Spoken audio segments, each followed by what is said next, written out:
મરી ગયા. લ્યો તો એટલું બધું દુઃખ સુખ આપણા જીવનનું એક માનવનું ક્રમ છે.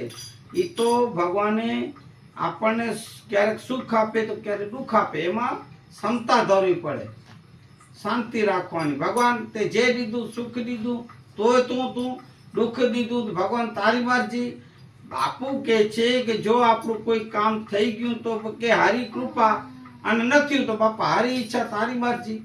આપણે અમે ખોટા બધી ચિંતાઓની ભારી ઓલી ટેન્શન ન કહેવાય એનું ભારો બાંધીને ફરીએ છીએ.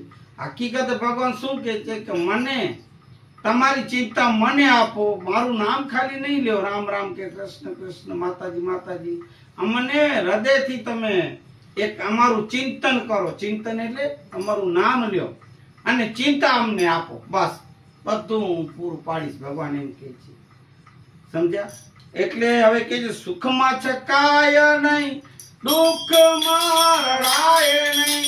સુખમાં છકાય નહીં, દુઃખમાં રડાય નહીં. શું ભૂલાય? અરે ભક્તિ ભૂલાય નહીં હો મારા છે દુઃખમાં. ભક્તિ ભૂલાય નહીં હો મારા છે દુઃખમાં. ગુરુજીના નામની હો મારા છે દુઃખમાં, મારા છે દુઃખમાં.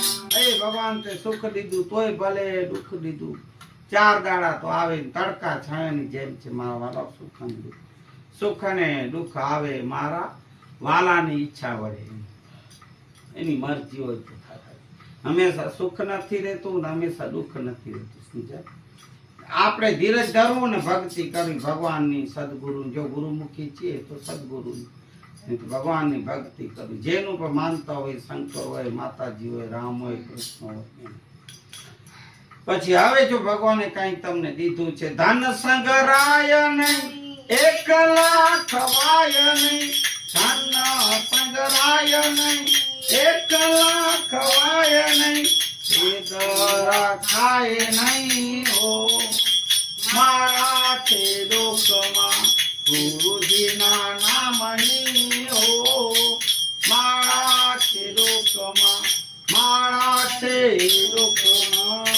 ધન સંગ્રહાય નહીં, રૂપિયા આવે ભગવાનને દીધા હોય ભેગું કરીને નહીં રાખો. કારણ કે પછી ઘણા પહેલાના જમાનામાં ઓલું દાટી રાખતા હતા. કયા ખૂણે દાટે ખબર નહીં, છોકરાઓને નકે બાયડીએ નકે દાટીને પછી એમને મરી જાય. દાટેલું ન કીધેલું હોય ને એમને